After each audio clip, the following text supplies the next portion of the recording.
Good morning students. आज हम science में 14 चैप्टर समतल पृष्ठों पर प्रकाश का परावर्तन में परावर्तन के प्रकार पढ़ेंगे। हम पहले ही इस चैप्टर में परावर्तन पढ़ चुके हैं। परावर्तन किसी भी समतल पृष्ठ से प्रकाश का वापस लौटना, उसी माध्यम में प्रकाश का परावर्तन कहलाता है। परावर्तन के प्रकार, टाइप्स ऑफ रिफ्लेक्शन। परावर्तक पृष्ठों की प्रकृति के अनुसार परावर्तन को निम्नलिखित दो भागों में विभाग किया जा सकता है। नंबर फर्स्ट, नियमित परावर्तन। सेकंड, अनियमित या विस्तृत परावर्तन। नंबर फर्स्ट, नियमित परावर्तन, रेगुलर रिफ्लेक्शन। जब प्रकाश का परावर्तन किसी पॉलिश युक्त चिकने पृष्ठ से होता है तो प्रकाश किरणें परावर्तन के पश्चात एक दूसरे के समांतर होती हैं। इस प्रकार के परावर्तन को नियमित परावर्तन कहते हैं। नियमित परावर्तन, जब प्रकाश का परावर्तन किसी पॉलिश युक्त चिकने पृष्ठ से होता है तो प्रकाश किरणें परावर्तन के पश्चात एक दूसरे के समांतर होते हैं। इस प्रकार के परावर्तन को हम नियमित परावर्तन कहते हैं। माना कि ये एम डैश कोई पॉलिश युक्त पृष्ठ है, यहाँ हमने नीचे पॉलिश कर रखी है, इस पर ये प्रकाश किरणें आपतित होती हैं और ये आपतन के बाद इससे परावर्तित होती हैं, यहीं टकराकर वापस उसी माध्यम में लौट आती हैं। तो ये प्रकाश किरणें एक दूसरे के समांतर होती हैं। तो इस प्रकार के परावर्तन को हम नियमित परावर्तन कहते हैं।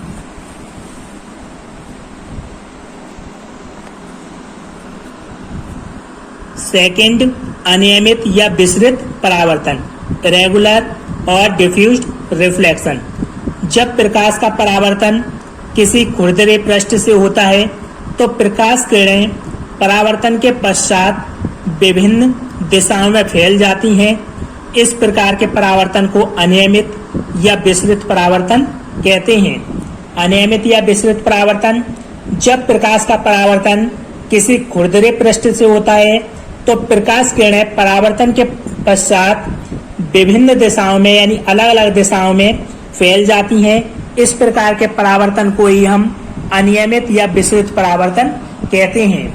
यहाँ पर हमारे पास ये कोई खुरदरा तल है, जब इस पर प्रकाश किरणें आपतित होती हैं, आपतित जो प्रकाश किरणें इस पर पड़ती हैं तो ये इससे टकराकर वापस इसी माध्यम में लौट आती हैं। लेकिन जो परावर्तित किरणें हैं इनकी दिशा अलग अलग होती है।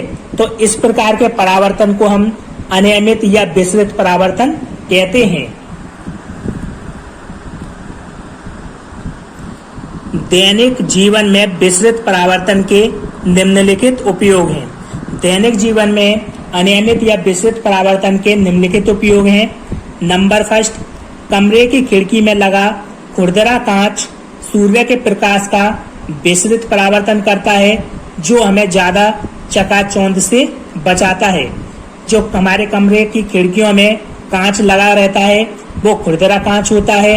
अगर वह चिकना कांच होता यानी एक पृष्ठ उसका चिकना होता और दूसरा पृष्ठ पर हम पॉलिश कर देते तो उससे हमारा नियमित परावर्तन होता, जिसके कारण उससे चौंध पड़ता।